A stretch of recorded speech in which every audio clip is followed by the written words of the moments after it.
She came from humble beginnings, a princess from a foreign land, married off to a Russian heir, and yet Catherine the Great would rise to become one of the most powerful monarchs in history. She was the woman who ruled Russia with an iron fist, shaping an empire that would endure for centuries. But how did this outsider become the empress of one of the largest nations on earth? Was it sheer ambition, or was there something more behind her rise to power? Join us as we uncover the remarkable story of the woman who defied expectations, outsmarted rivals, and ruled like a king. The year was 1729, and a young princess named Sophie Friederike Auguste von Anhalt-Zerbst was born in Stettin, Prussia. She was not of royal blood, but she came from a noble family, one that was keenly aware of the power struggles of European courts. Sophie's life would not follow the path of most women of her time. She was destined to break away from the limitations of her birth and ascend to a throne far grander than anyone could have imagined. At the age of 14, Sophie was married off to the heir of the Russian throne, the future Emperor Peter III.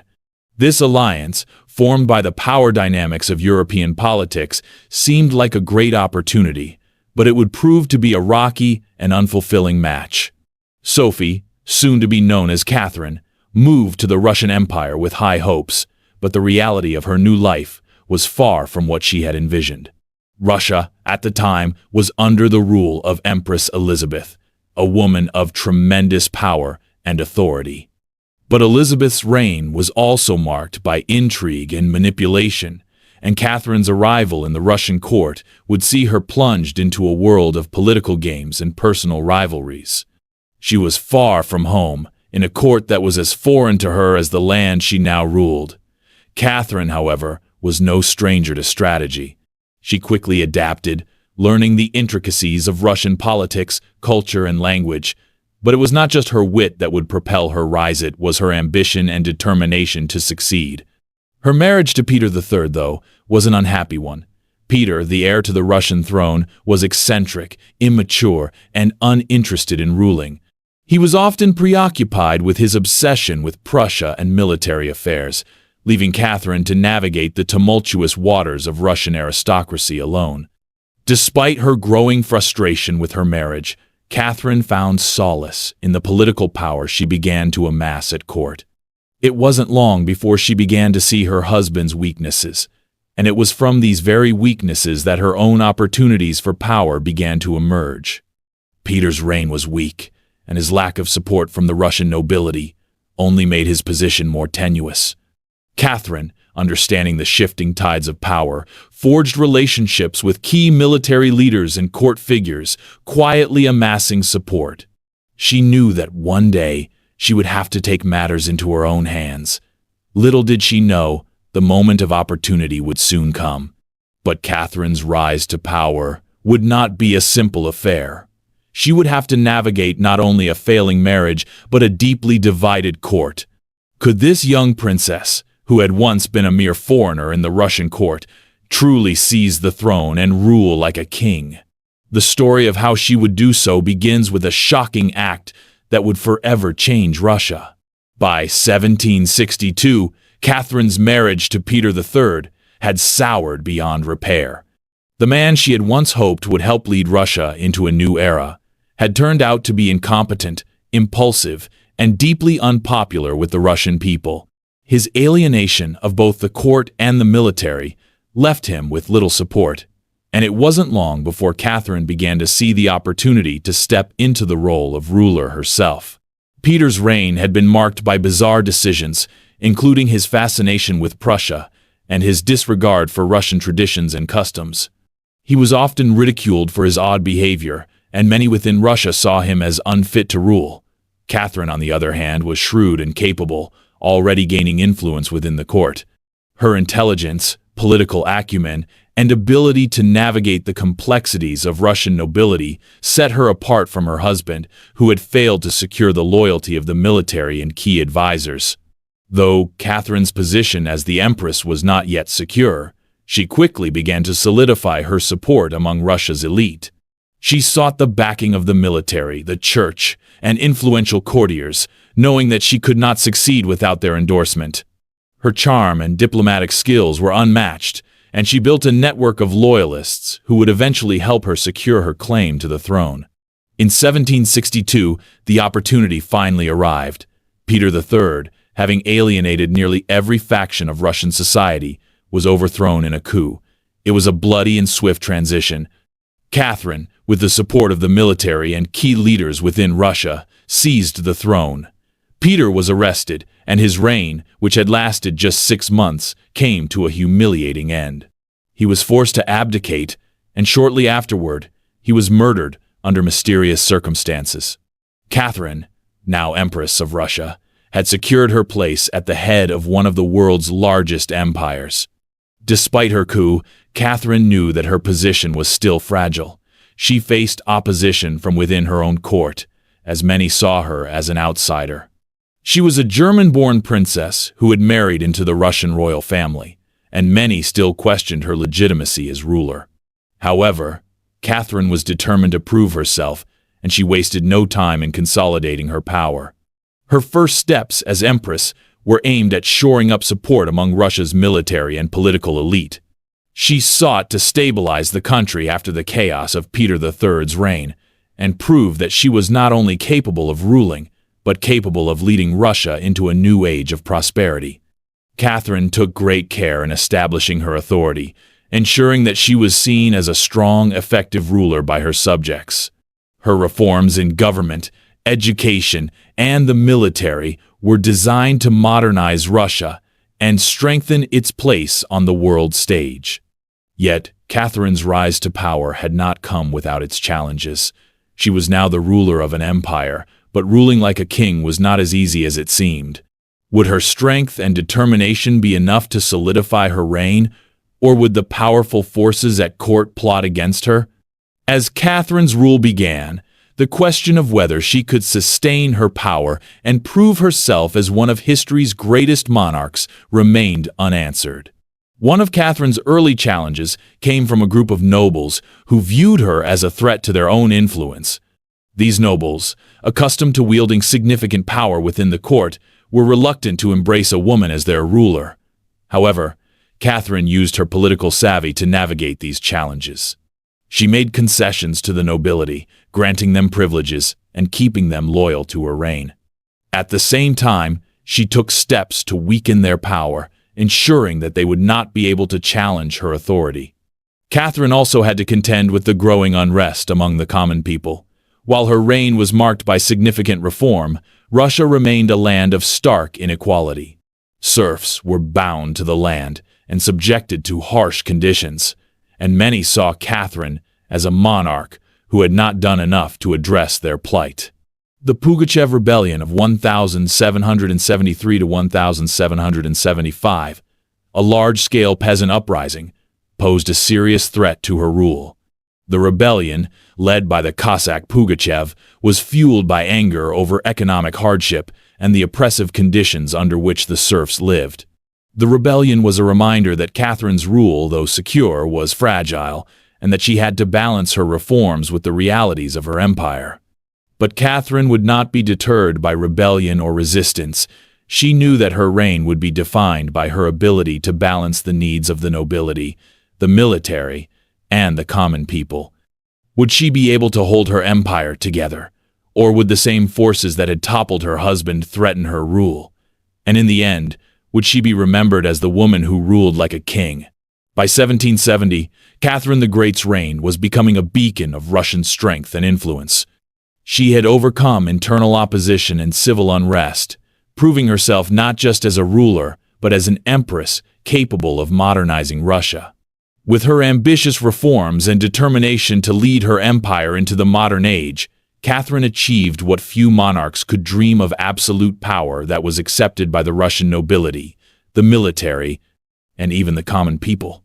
Her reign, however, was not without its trials. Catherine's internal reforms were ambitious, and she sought to centralize control over a vast empire stretching from the Baltic Sea to the Pacific Ocean. She worked tirelessly to streamline the Russian bureaucracy, introduce more Western ideals, and implement legal reforms that would protect the rights of the landowners and nobility, while laying the groundwork for Russia's greater involvement in European politics. Her attempts at reform, particularly with the Nakaza document outlining the principles of law for Russia, showed her commitment to Enlightenment ideals, but the reality of enforcing such changes was much more complex. Russia, despite Catherine's best intentions, remained largely feudal. The empire's economy relied heavily on serfdom, and many of her reforms, though progressive in theory, did not immediately improve the lives of her subjects. In fact, the growth of her power and the expansion of Russia's territory came with a heavy price for the serfs, many of whom were subjected to even harsher conditions under the noble landowners. While Catherine's vision for reform was vast, she often had to make concessions to the aristocracy, which limited her ability to enact true social change. However, her reign was also marked by one of her greatest successes, the expansion of Russian territory. Catherine's military campaigns, particularly her victories against the Ottoman Empire and Poland, allowed her to extend Russia's borders significantly. She annexed the Crimea in 1783, securing Russia's dominance in the Black Sea and transforming Russia into a major European power. Her victories over the Ottoman Empire were significant, giving her access to new territories and trade routes, and elevating Russia's status among the great powers of Europe. But Catherine's territorial expansion did not come without challenges. Her military campaigns, though successful, were costly. The war against the Ottoman Empire drained Russian resources, and the conflict over Poland would eventually lead to the country's partition in 1795. In the end, Catherine's vision for Russia as a European power came at a steep cost, and she struggled to balance the demands of war with the needs of the empire. Though Catherine was a strategic genius and a skilled ruler, the pressures of her reign were beginning to take a toll. The further expansion of Russia had created new problems that she was not always able to control. The nobility remained powerful, and the serfs continued to suffer. Would her legacy be defined by her triumphs, or would the growing unrest within Russia threaten to undermine all that she had worked for? As Catherine's reign continued, internal strife escalated. While she had made great strides in solidifying Russia as a European power, the social unrest caused by the treatment of serfs remained one of her greatest challenges. The Pugachev Rebellion of 1773 to 1775, which erupted in the southern provinces, was one of the largest uprisings during her reign. Led by Yemelyan Pugachev, a Cossack leader who claimed to be Peter III, the rebellion was a reaction to the worsening conditions of the serfs and the resentment toward Catherine's reforms. The rebellion spread rapidly, and Catherine was forced to call upon her military to put down the insurgents. The rebellion was brutally suppressed, but it left a lasting impact on Catherine. It served as a stark reminder of the limits of her power and of the deep divisions in Russian society. While Catherine had maintained her rule through military might and political maneuvering, the forces of unrest simmering within the empire were impossible to ignore. After the rebellion was quelled, Catherine took measures to secure her reign. She implemented stricter control over the serfs and reinforced the power of the nobility to prevent further uprisings. Yet, the Pugachev Rebellion marked a turning point, highlighting the ongoing tension between the desires of the ruling class and the plight of the lower classes. Despite these challenges, Catherine continued to project an image of absolute authority. She was a woman who had ascended to the throne through ambition, cunning, and a willingness to fight for power, and she ruled Russia with the confidence of a king. Her reign became synonymous with power, both on the battlefield and in the court. Catherine's ability to wield power, despite her gender and her foreign birth, was a testament to her strength and intelligence.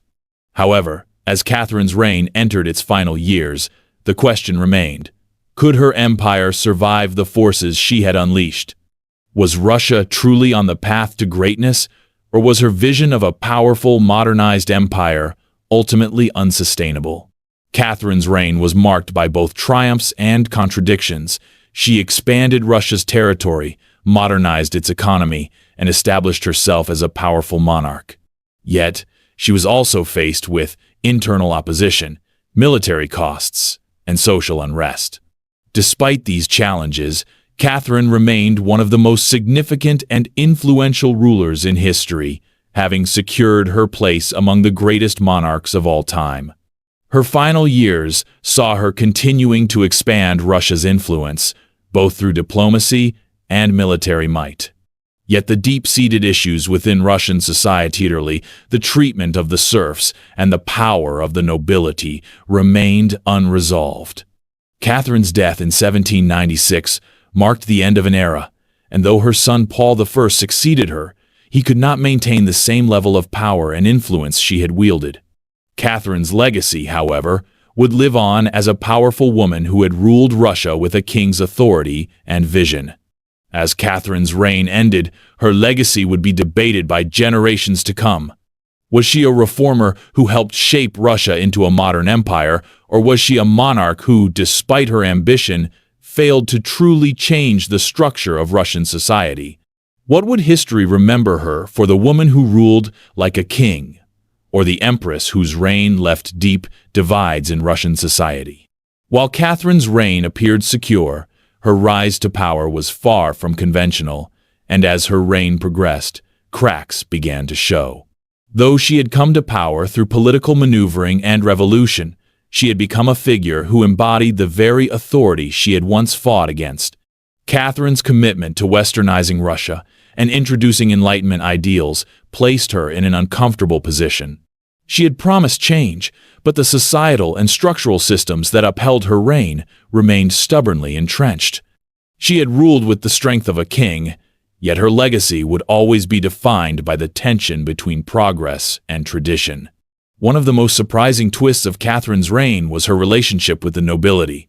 Initially, Catherine had sought to curtail their power and elevate the influence of the people, particularly the serfs. But as time passed, she made concessions to the aristocracy to ensure her reign remained stable. This decision would come back to haunt her. The nobles, who had once supported her rise to power, now held Catherine in an ever-tightening grip. She had promised reforms to empower the common people, but in the end, her alliances with the nobility ensured that the status quo largely remained. Perhaps the most significant twist in Catherine's reign came in the form of the Charter of the Nobility in 1785. This document granted immense privileges to the nobility, essentially giving them control over their serfs and removing any restrictions on their power. In exchange, the nobles pledged loyalty to Catherine's rule. This move, while designed to ensure the support of the aristocracy, angered the serfs, and many felt betrayed by their empress. The Charter of the Nobility was a pivotal moment, as Catherine had promised reform, but this law deepened the divide between the classes. It was a decision that weakened her image as an enlightened monarch and left her vulnerable to criticism. Was Catherine the Great truly the reformer she had promised to be? Or had her attempts to consolidate power led her to embrace the very forces of oppression she had once sought to dismantle? Was her legacy defined by her military victories and territorial expansion, or by the compromises she made to maintain control? As her reign continued, Catherine found herself more entangled with her political allies and more distanced from the people she had promised to empower. The expansion of the Russian Empire had brought immense wealth and power, but it had also exposed Russia's inherent inequalities. While Catherine had been an ambitious leader, seeking to expand her borders and solidify Russia's place as a global power, she had ultimately compromised on the very ideals that had brought her to power. The promises of enlightenment and equality were undone by the harsh realities of maintaining an empire. The question of Catherine's true legacy became even more apparent during her final years. While she had been hailed as an enlightened monarch by many, her legacy remained divisive. Her refusal to grant significant reforms for the serfs, along with her decision to empower the nobility at their expense, led to growing resentment among the lower classes. Though Catherine had built a powerful empire, it was an empire sustained by a system of inequity and exploitation. Even more surprising was Catherine's handling of the Pugachev rebellion, which had caused her to turn her back on any hope for reform. She had initially supported some ideas that would give the serfs more rights, but after the rebellion, she cracked down with an iron fist. Thousands of peasants were executed, and many more were forced into harsher conditions. The rebellion had left Catherine with no choice but to reinforce the structures of power that had made her rule possible. She had to secure the loyalty of the nobles and maintain control over the military and serfs to protect her empire. Yet, despite the growing unrest, Catherine's power remained unchallenged for the most part. She was a woman who had ruled with the strength of a king, but was her empire truly a reflection of the vision she once had for Russia? Was her legacy built on her political cunning, military conquests, and imperial expansion, or on the compromises that left her reign defined by oppression? As the years wore on, Catherine's image as an enlightened monarch began to fray. Though she had been a patron of the arts and a lover of philosophy, her actual governance was marked by authoritarianism and an unwillingness to address the deeply entrenched inequalities of Russian society. Catherine the Great had transformed Russia into a European power, but at what cost? The wealthy nobles and the military elite had benefited from her reign, but the serfs had seen little improvement in their lives. At the end of her reign, Catherine left a Russia that was greater than it had ever been before in terms of territorial size and influence. Yet, the cracks in her reign had become evident, and her legacy was now under scrutiny. Catherine's death in 1796 marked the end of a significant era, but it also left questions lingering about the empire she had built. Her successors, including her son Paul I, would struggle to maintain the empire she had crafted, and the problems she had avoided during her reign would eventually lead to the Russian Revolution more than a century later. Even after Catherine's death, her reign left an indelible mark on Russian history. But was her legacy ultimately one of triumph or tragedy? Could Catherine the Great have ruled differently, leaving a more lasting legacy for the people of Russia? And, in the end, was she the true ruler of the empire, or was she the product of a system that demanded her compromises? After her death in 1796, Catherine the Great left behind a monumental legacy that continues to spark debate even today. On one hand, her reign was a time of unprecedented growth for Russia, a time when the empire expanded vastly, when Russia's power was solidified on the world stage, and when the arts and sciences flourished under her patronage. Yet, on the other hand, her reign was marked by stark contradictions. While Catherine famously championed Enlightenment principles, her policies often maintained or deepened the social hierarchies that made her empire both vast and vulnerable. Catherine the Great is often remembered for her extraordinary military conquests. Under her rule, Russia gained significant territory, including the Crimea, parts of Poland, and much of the Black Sea region. These victories secured Russia's position as a dominant European power, but at a steep price. The territorial expansion, although beneficial for Russia's influence, was primarily achieved through the oppression of others, including the serfs. While Catherine sought to modernize Russia and open up its society to new ideas, she simultaneously entrenched the autocratic rule that defined her reign, giving the nobility more power while offering little real improvement for the common people. Despite her modernizing efforts, particularly in the legal and educational systems, the inequality within Russian society was never addressed to the extent it needed. Catherine's legacy is, in many ways, a reflection of her contradictions. She was both a reformer and a conservative, a patron of progress and a protector of the existing power structure. The Nakaz, her famous code of law, reflected her belief in Enlightenment ideals, yet the harsh realities of Russian serfdom remained virtually unchanged throughout her reign. Perhaps the most significant part of Catherine's legacy is her impact on Russia's status in Europe. She not only expanded the Russian Empire, but also established Russia as a European power to be reckoned with. Through strategic alliances and diplomatic savvy, Catherine worked tirelessly to ensure that Russia was seen as a major player on the European stage.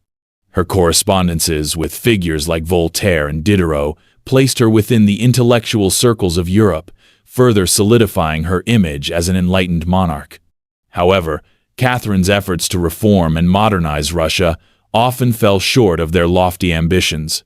The reforms she enacted, particularly those aimed at the serfs, were largely ineffective. Her decision to support the aristocracy and their control over the serfs created a system of oppression that would continue to define Russia for years to come. The Pugachev Rebellion, which threatened her reign in the 1770s, was a stark reminder that the revolution that had brought Catherine to power could easily be turned against her. In suppressing the rebellion with ruthless force, Catherine reinforced the very system that had created unrest in the first place. But while Catherine's reign may have had its flaws, her influence on Russia and the world was undeniable. What can we learn from her rise to power and her reign? Was she truly the powerful ruler she is often portrayed to be, or was she a monarch whose successes were overshadowed by the deep divisions within her empire? In the years following her death, Catherine's image would evolve. To some, she would be remembered as one of the greatest rulers in Russian history, a monarch who expanded Russia's borders, elevated its status, and brought a sense of cultural enlightenment. To others, however, she remained a symbol of the contradictions inherent in autocratic rule. A ruler who, despite her claims to modernize, ultimately kept the power of the elite intact while leaving the common people in poverty. The Russian Empire Catherine left behind would continue to grow under her successors, but the seeds of unrest had been sown. The inequality between the nobility and the common people, the suffering of the serfs, and the lack of meaningful reform would eventually lead to the Russian Revolution more than a century later. While Catherine the Great had consolidated power and secured her legacy, her inability to address the fundamental social issues that plagued Russia left a divided society that would struggle with its identity for generations. Yet, Catherine's name lives on as one of history's most remarkable women. Her ability to rise to the top in a male-dominated world of monarchs and military leaders is nothing short of extraordinary. She ruled Russia like a king, wielding absolute power with grace, strategy, and intelligence. Her reign marked a period of great accomplishment, but also one of great contradiction, and in many ways, Catherine the Great embodied the complexity of Russian history itself. Her story is a powerful reminder that no monarch, no matter how enlightened or powerful, can escape the inevitable tensions between reform and tradition, between progress and resistance. What if Catherine had pushed further, had taken the risks necessary to create a more egalitarian Russia? Could she have been the monarch to lead Russia into a new era, or was the very nature of Russia's autocratic system doomed to keep her ambitions in check? The legacy of Catherine the Great is one of transformation, power, and paradox. She ruled like a king, but her reign was shaped by the delicate balance of power between the elite and the oppressed. Her vision for Russia, while groundbreaking in many ways, was limited by the realities of the system she inherited. Catherine may have expanded Russia's borders, modernized its culture, and made it a formidable force in Europe, but in doing so, she also ensured that the deep divides within Russian society would persist long after her death. Catherine the Great's reign may have been a triumph for Russia, but it was also a warning. The forces of change and resistance are never easy to reconcile, and no ruler can escape the tensions that define their time. As we reflect on her legacy, we must ask ourselves, was Catherine truly the woman who ruled like a king? Or was she a monarch caught between progress and tradition, between her own ambitions and the power structures that defined her empire? Catherine the Great's reign was filled with triumph, contradiction, and complexity. She transformed Russia into a great European power, but in doing so, she also left behind a legacy of inequality, oppression, and unfulfilled promises. Was she the powerful monarch she's often remembered as? Or was she ultimately a ruler caught between her ambitions and the forces of tradition? Her rise to power and the choices she made during her reign forever shaped Russia, but the question remains, could she have done more? As we look back on Catherine's legacy, we can't help but wonder, what if she had been able to reform Russia's social structures more deeply? Could she have been the monarch to truly elevate the common people, or was the Russian system too entrenched for any reform to be lasting? And how much of Catherine's success was built on the compromises she made with the nobility? Her story reminds us that even the most enlightened rulers can face the inescapable tension between progress and tradition. Now, it's time for you to decide. Do you think Catherine the Great was a monarch who truly ruled like a king, or was she a ruler bound by the constraints of her time? What part of her legacy do you think is the most significant, and what could she have done differently? Let us know your thoughts in the comments below. Was Catherine the Great the powerful leader she is remembered for? Share your thoughts in the comments. If you enjoyed this deep dive into Catherine the Great's extraordinary reign, make sure to like and subscribe. We'll continue exploring history's greatest figures, the decisions that defined them, and the legacies they left behind. You won't want to miss our next episode. In our next episode, we'll explore another powerful female ruler, Cleopatra. Was she the seductress history often portrays her as, or was there more to her rule and intelligence than meets the eye? Get ready for a new look at the Queen of the Nile and how her alliances shaped the fate of Egypt and Rome. Like, subscribe, and turn on the notification bell to stay updated on our latest episodes.